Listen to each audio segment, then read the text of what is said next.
bring everything but the hog. I think we eat nothing but grass, what you talking about? I'm about to jump into the whip and hit the Whole Foods early. Get everything to get that soul food working, like mac and cheese, the collard greens, the black eyed peas, and get a roast of that tofu turkey. Got cornbread, even got stuffing. Mashed potatoes so good, put your hand in it. String beans, and you know we got yams with it. Hi Tofu Cubes, and welcome back to another video. Today, as always, we're going to be talking about things that's going on in the world that's related to veganism and directly related to veganism. So today, report in The Guardian claims that mass meat production can't be justified. This morning, The Guardian featured an article bidding goodbye and good riddance to livestock farming, which claims that our current mass agriculture would be seen by future generations as the monstrosity of the age.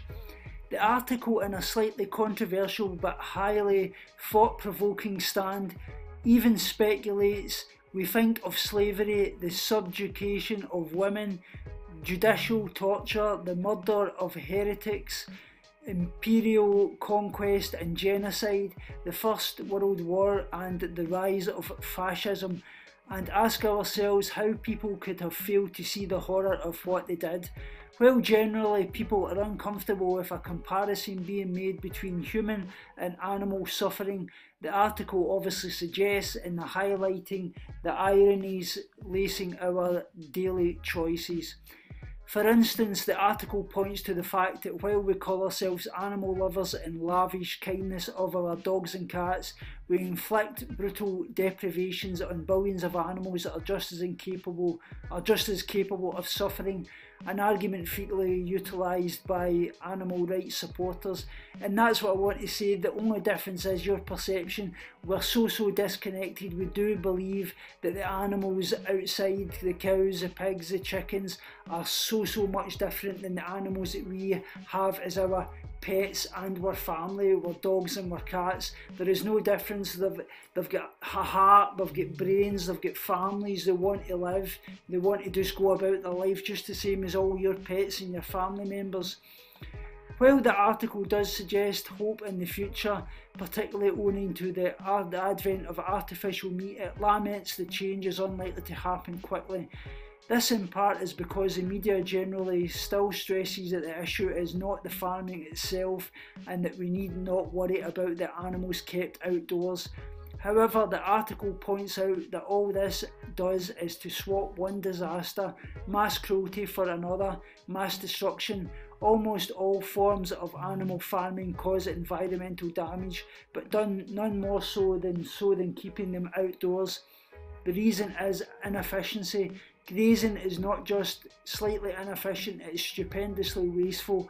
Roughly twice as much as the world's surface is used for grazing as for growing crops, yet animals fed entirely on pasture product, just 1 gram of the 81 grams of protein consumed per person per day. The article includes empirical evidence to back its claims, including a report this week by the Food Climate Research Network, Grazed and Confused, which after 2 years of investigation and examining 300 sources concluded unequivocally that the keeping of livestock indoors cannot cause a net reduction in greenhouse gases. The issue of land were derived into, for instance, in the example of sheep, who in the UK reportedly account for around 1% of the diet in terms of calories, yet they occupy around 4 million hectares of the uplands. This is roughly equivalently to all the land under crops in this country and double the land area of the built environment. Indeed, one study mentioned in the article said that if everyone opted for a plant-based diet, 15 million hectares of land in Britain currently used for farming could be returned to nature.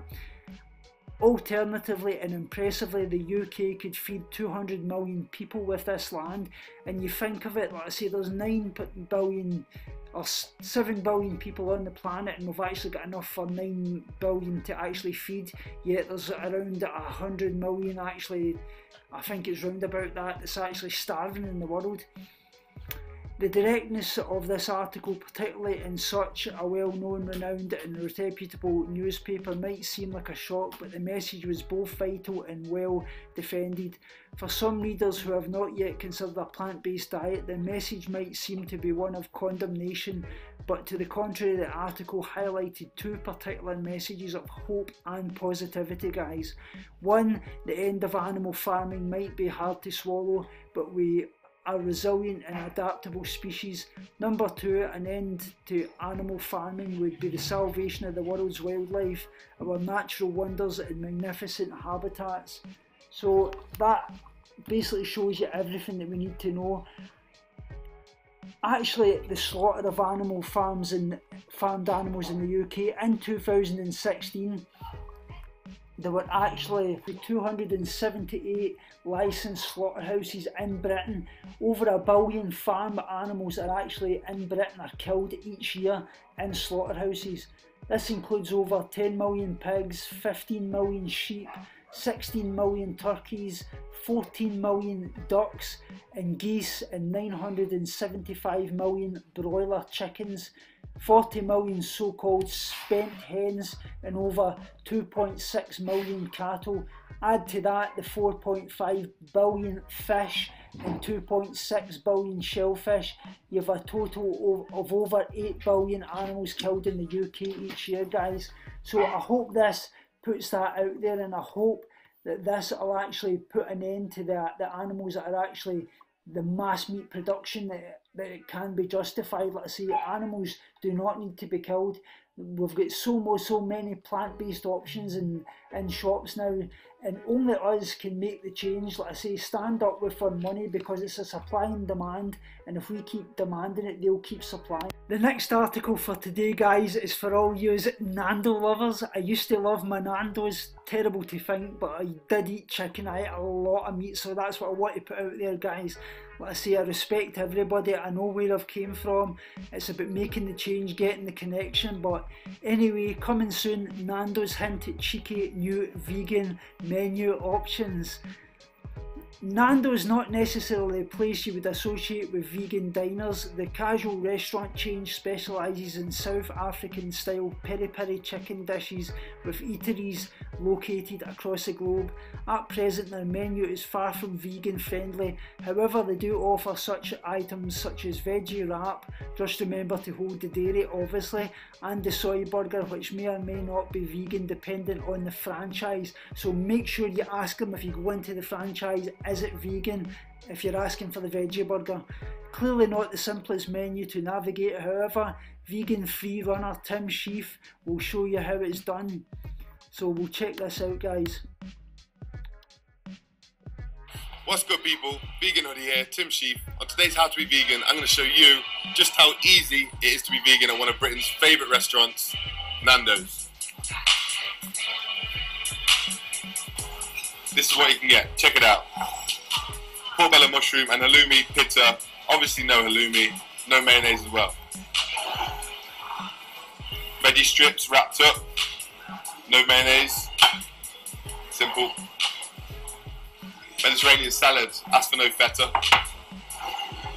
Avocado and green bean salads with no dressing because there's honey in the dressing. Right, one of my favourite sides, luso beans. Ratatouille as well. Has a portobello mushroom on its own. You've got veggie strips as well. I like to put them on my salad. Do that now. Lovely. Pips, chips. Obviously vegan. Peri-peri salt on top. Chips. Always a great side if you're vegan. Not the healthiest, but delicious nonetheless. Hummus and pita with some spicy peri-peri drizzle on the sides. So good. The garlic bread in Nando's is actually vegan. I guess you use veggie butter. Classic corn on the cob. Again, no butter with that. My favourite side, spicy peri-peri nuts. Now you see, such an abundance of food options available. I know when you turn vegan, and for me it was the same, you go to restaurants with your friends, you're really not sure what you can have, if you're going to last. Can you stick with it? And when you look into it, you ask for a nutritional guide, you tell them you're vegan. Often, more often than not, there are so many options you can actually have that taste great. So guys, I'll actually put the link down below so you can actually go and watch this video. But anyway, the rest of the article says, Nando's always say, our base are all meat, egg and dairy free, so you can choose whichever you want. Though we are not a vegetarian restaurant, we do specify steps to take to segregate our non-meat products from our meat products. We choose a specific part of the grill for cooking only non-meat product. Separate utensils are always used with non-meat products. Separate bottles of Nando's base are exclusively for basting the non-meat products. The good news is that Nando's have recently let slip the nuisance of the menu. Customizing may soon be a thing of the past for vegans visiting their UK establishments in just a matter of weeks. So while it says, whilst not every vegan will be keen to dine at the restaurant dedicated to its 7 animal products, others will be thrilled to know that they can eat out with non-vegan families or friends.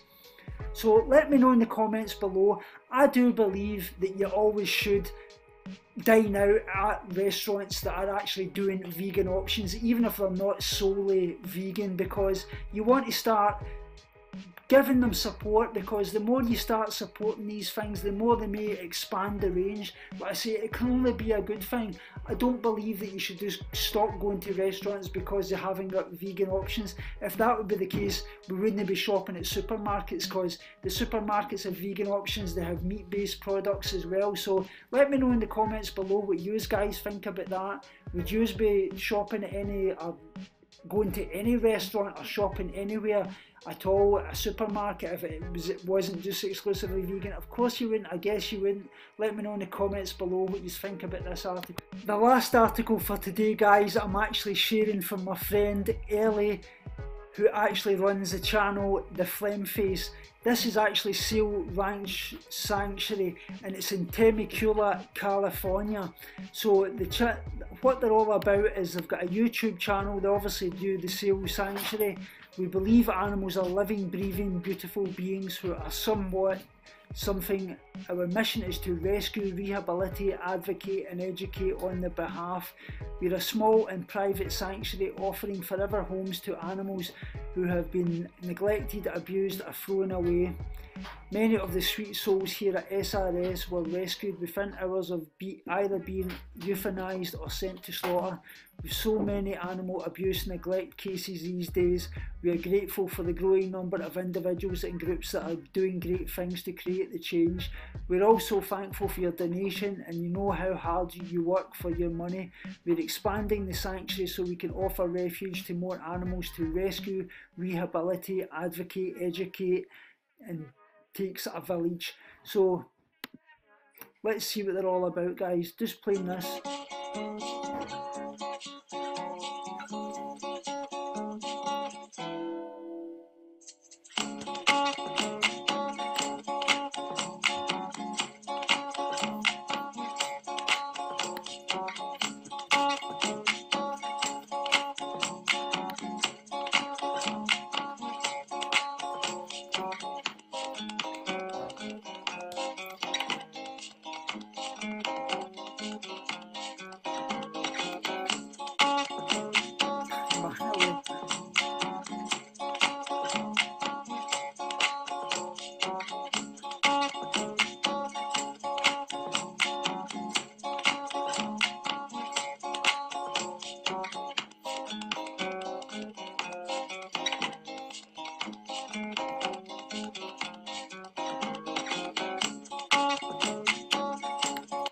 So guys, I hope you can go and show them some love and support. Please subscribe to them, share their channel. It would mean the world for obviously myself, them, and obviously Ellie as well. I hope you have liked this vegan news podcast. As always, please let me know in the comments below if there's anything you would like me to touch upon in the vegan community on the next broadcast. Remember, as always, follow me on my social media at Twitter and Instagram. I'm also on Patreon as well. Remember, as always, have a great weekend. Binge on life, purge negativity and starve guilty feelings, and be kind to every kind. The only difference is your perception. Speak to you all soon.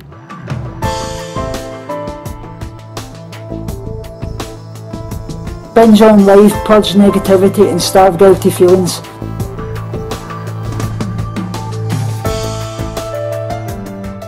Speak to you all soon and love you.